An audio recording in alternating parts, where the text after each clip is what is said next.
नमस्कार दोस्तों, कैसे हैं आप सब लोग। उम्मीद करता हूं सभी अच्छे होंगे। आज एक कहानी है। एक पुलिस वाला चाय की दुकान पर बैठ के अपनी चाय का ऑर्डर ही देता है कि मुझे एक चाय पीनी है, एक चाय बना दो। पास में ही उसके एक लड़का खड़ा हुआ था। लड़का धीरे से बोलता है कि हराम की चाय पीने लगा है। पुलिस वाले को उसकी लड़के की आवाज कहीं ना कहीं सुनाई दे जाती है। पुलिस वाला उससे पूछता है कि हाँ भी तूने क्या कहा है। लड़का बोलता है कि मैंने आपको नहीं कहा। कहीं ना कहीं दोनों में कहासुनी हो जाती है। कहासुनी ज्यादातर थोड़ी सी ज्यादा बढ़ जाती है। लोगों को जो खड़े थे, जो वहां पर चाय भी पी रहे थे, दोनों को समझा देते हैं, दोनों को अलग अलग कर देते हैं। लड़का मानता नहीं है। पुलिस वाला अपनी वहीं पर बैठ के चाय पीने लग जाता है। लड़का वहां से चला जाता है और जाकर लगभग 2-3 दुकान आगे जाके एक पकौड़ी की दुकान हो या किसी भी चीज की दुकान हो, जहां पर उस एक दुकान वाले ने तेल गर्म किया हुआ था पकौड़ी बनाने के लिए, शायद उस तेल की कढ़ाई को, उगलते हुए तेल की कढ़ाई को उठा के लेके आता है और पुलिस वाले के ऊपर उड़ेल देता है। पुलिस वाला उबलते तेल अपने ऊपर गिर के वो बुरी तरह से झुलस जाता है। वहीं पर खड़े लोग पुलिस को सूचना देते हैं इस बात की। पुलिस वाले को भर्ती कराया जाता है अस्पताल में और उसका उपचार भी किया जाता है। बात यही नहीं थमती है। शहर में 2 कत्ल हो जाते हैं उसके अगले दिन। माँ और बेटी। माँ, बेटी 17 साल की थी, माँ लगभग 35 से 40 साल के बीच में रही होगी, जिसकी गूंज पूरे शहर भर में गूंजने लग जाती है। आखिरकार ये 2 कत्ल किए किसने थे, ये एक बड़ा सवाल पुलिस वाले को बड़ा परेशान कर रहा था, लोगों को परेशान कर रहा था। मगर लोग कहीं ना कहीं अंदेशा भी लगाए हुए थे, लोगों को शक भी था और शक यकीन में बदल जाता है लोगों का। एक तो लोग बड़ी संख्या में इकट्ठा हो जाते हैं। लोग जो है सड़कों पर उतर जाते हैं, लोग जाम लगा देते हैं। कहीं ना कहीं पुलिस उस जाम को खुलवाने के, लोगों को समझाने में नाकामी हासिल रहती है। एसडीएम साहब लोगों को समझाने की कोशिश करते हैं। एसडीएम साहब के भी ऊपर बदतमीजी की जाती है, एसडीएम साहब के भी हाथ छोड़ा जाता है। तो ये घटना है छत्तीसगढ़ एक प्रदेश है, उसका जिला है सूरजपुर। और सूरजपुर में कोतवाली लगती है। कोतवाली में एक हेड कांस्टेबल होते हैं जिसकी नाइट ड्यूटी लगी हुई थी और जिनका नाम होता है तालिब शेख। तालिब शेख अपने घर ड्यूटी करके पहुंचे ही थे। सुबह के समय देखते हैं कि घर में सामान इधर उधर फेंका हुआ है। अपनी बीवी को, अपनी बच्ची को आवाज देते हैं। अपने बेडरूम में जाके देखते हैं, उनको बच्ची और बीवी दिखाई नहीं देती है।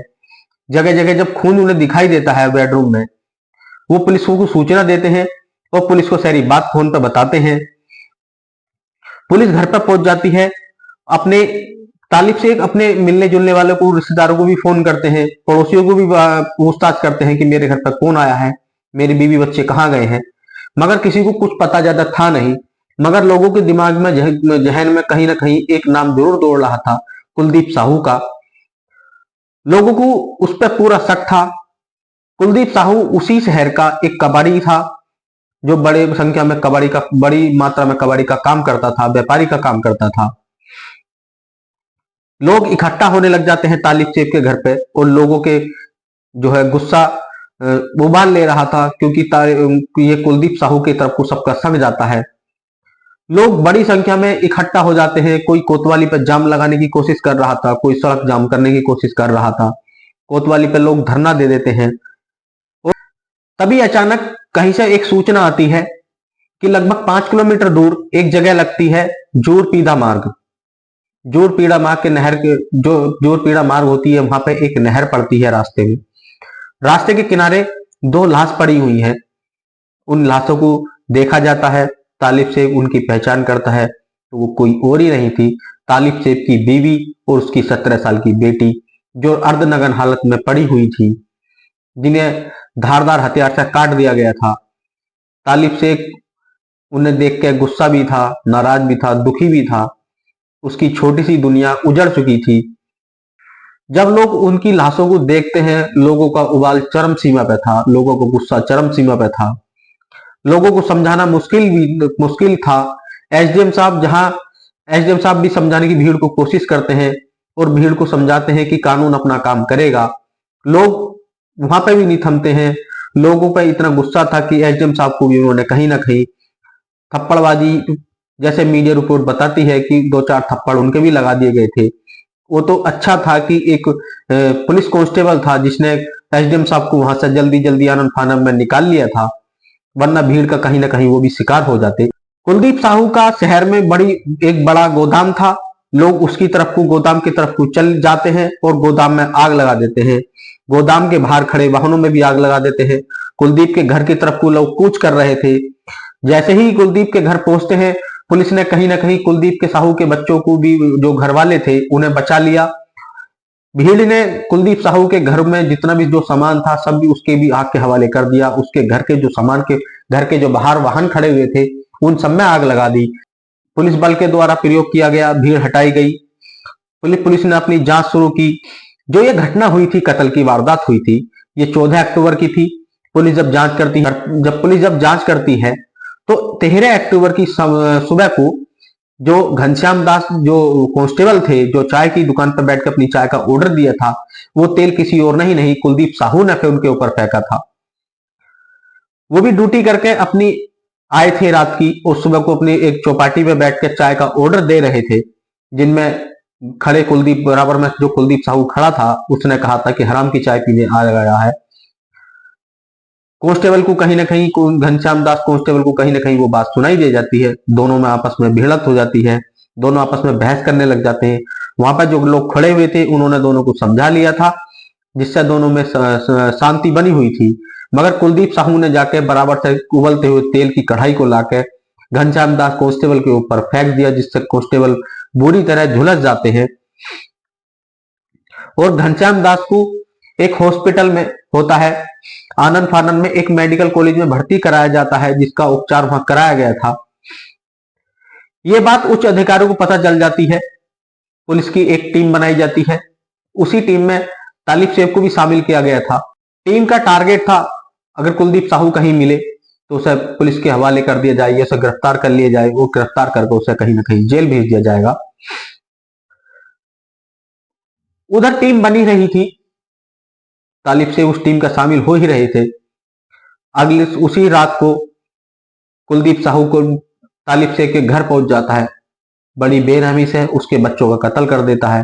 बच्चों ने बचने की भी कोशिश की थी, क्योंकि जहां जैसे जैसे छींटे पड़े हुए थे, सामान बिखरा हुआ था, ऐसा उससे लगता है कि जैसे तालिब शेख के बच्चों ने काफी कोशिश की बचने की, मगर कुलदीप साहू के गैंग दोस्त ने, या कुलदीप साहू के साथ जो भी था, क्योंकि अकेला इतना जो है इतना दर्दनाक हत्या नहीं कर सकता, कोई ना कोई जरूर उसके साथ रहा होगा। कुलदीप साहू उनकी दर्दनाक हत्या कर देता है। कुलदीप साहू शहर का कहीं ना कहीं एक बड़ा कबाड़ी था, जो चोरी का सामान भी बड़ी मात्रा में लेता था। नगर निगम के जो लोहे का सामान जो सड़कों पर लगे होते हैं, जाल वगैरह, फिल्टर वगैरह, जो शुद्ध वायु को करने के लिए फिल्टर लगे होते हैं, शुद्ध पानी के लिए करने के लिए प्लांट लगे होते हैं, कुलदीप साहू ने उनकी चोरी कराना शुरू कर दिया था। कहीं ना कहीं नगर निगम परेशान था उससे। नगर निगम ने एक प्रस्ताव पारित किया कि कुलदीप साहू को इस शहर में नहीं रहने दिया जाएगा, क्योंकि अगर ये शहर में रहेगा तो कहीं ना कहीं चोरी की वारदात, ये चोरी की जो अंजाम था वो चरम सीमा पर जाएगा, क्योंकि ज्यादातर मात्रा में चोरी होने लगी थी और चोरी का सामान कुलदीप साहू खरीदता था, जिससे चोरी की जो संख्या थी वो शहर में ज्यादातर बढ़ रही थी। तो एक प्रस्ताव पारित नगर निगम करता है, और प्रस्ताव में उस शहर को ही नहीं, सूरजपुर हो, चाहे सरगुजा हो, चाहे कोरखा हो, चाहे कोटी हो, बलरामपुर हो, रामनुजगंज हो, महेंद्रगढ़ हो, और चिरगिरी हो, या भरतपुर सिंगरौली हो, इन शहरों में पूरी तरह से प्रतिबंध लगा दिया कुलदीप साहू पे। अगर ये अगले 1 साल तक कुलदीप साहू इस शहर में दिखाई देता है तो कुलदीप साहू के ऊपर उपयुक्त कानून कार्रवाई की जाएगी और बड़े से बड़े दंड का प्रावधान किया जाएगा। कुलदीप साहू का एक बड़ा भाई होता है संदीप साहू, और संदीप साहू एक दिन एक कार्यक्रम चल रहा था शहनाज अख्तर का। संदीप साहू शहनाज अख्तर के कार्यक्रम में पहुंच जाता है, और वहां पर जाकर 2 पक्षों में लड़ाई हो जाती है, और उस पक्ष में एक में संदीप साहू भी था। जो लड़ाई में, जैसे ही लड़ाई हुई थी तो बीजेपी के कार्यकर्ताओं ने संदीप साहू को पिटाई की थी, जो कुलदीप साहू का बड़ा भाई था, और पुलिस के हवाले उसे कर दिया था। ये बात कुलदीप साहू को पता चल जाती है। कुलदीप साहू अपने स्तर से एक जांच करता है। अपने स्तर की जांच में जो जो नाम पुलिस वालों के थे, जो जो भीड़ वालों के नाम, जो बीजेपी कार्यकर्ताओं के नाम थे, उनकी एक लिस्ट बनाता है और पहले पुलिस वालों को टारगेट करता है। पुलिस वालों को टारगेट में घनश्याम दास का भी नाम था और तालिब शेख का भी नाम था। घनश्याम दास जो कांस्टेबल होते हैं, वो उसे चाय की टपरी पे मिल जाते हैं, वहां पे उनके ऊपर जो है तेल उबलता हुआ तेल उड़ेल देता है, जिससे वो झुलस जाते हैं। और तालिब शेख के घर जाकर उसका गेट तोड़कर उनके बीवी बच्चों की हत्या कर देता है, जिससे पुलिस अब एक टीम उसके पीछे लग चुकी थी। पुलिस ने 2 दिन बाद ही 15 अक्टूबर 2024 को झारखंड की तरफ से एक बस आ रही थी, जो रोड पर चेकिंग चल रहा था, एक एक सवारी की चेकिंग किया जा रहा था। उस बस में बैठकर कुलदीप साहू अंबिकापुर की तरफ जा रहा था। बलरामपुर की पुलिस ने उसे दबोच लिया और उसे गिरफ्तार कर लिया, जिससे उसकी पूछताछ अभी जो है लगी हुई जारी है, जो क्योंकि उससे पूछा जा रहा है कि इस हत्याकांड में तेरे साथ कौन कौन शामिल था, अकेला था या कोई और भी साथ था। बताया जाता है कि कुलदीप साहू पूर्व में कांग्रेस का छोटा मोटा नेता भी रहा था या उसका सदस्य भी रहा था। अब कुलदीप साहू पुलिस की गिरफ्त में है, उससे पूछताछ शुरू की जा रही है। अब भविष्य ही बताएगा कि इसमें क्या केस में होगा, कुलदीप साहू को क्या सजा मिलेगी। धन्यवाद। कहानी कैसी लगी कमेंट करके जरूर बताएं। चैनल को शेयर करें, सब्सक्राइब करें। धन्यवाद।